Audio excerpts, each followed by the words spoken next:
Tell us how you got, for a season, you were involved with Kirk Cameron. How did you guys meet up? How did you guys connect? It's a wonderful story. Mark Spence, who is on our ministry, one of the executives, years ago was at a Christian Booksellers Association convention with me as I was promoting the book.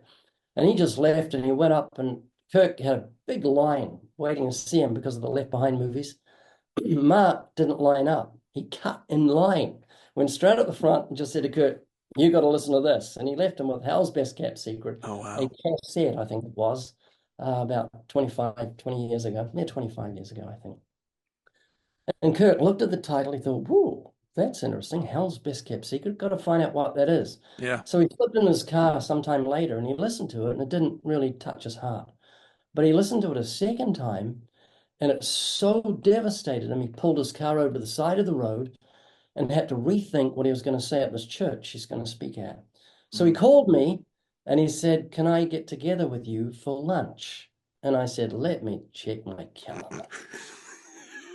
And I said, oh, I'd love that. So we came over and went to lunch together. I think there's three of us, my daughter, Mark Spence, and myself. And he was horrified when we walked into the restaurant because I thought, okay, am I going to be myself or play the hypocrite and put on an act for this actor and not give out tracts?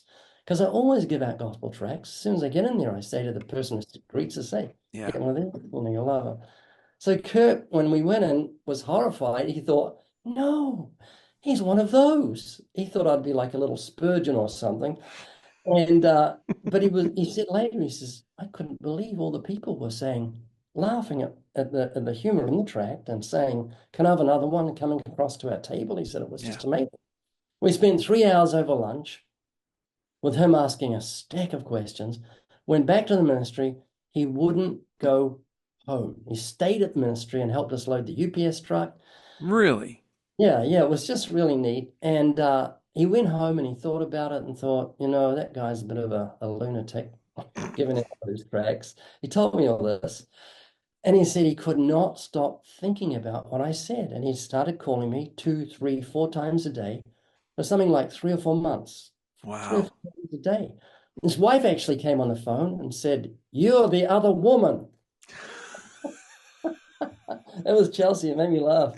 So what happened is that he was due to be interviewed on a large television network.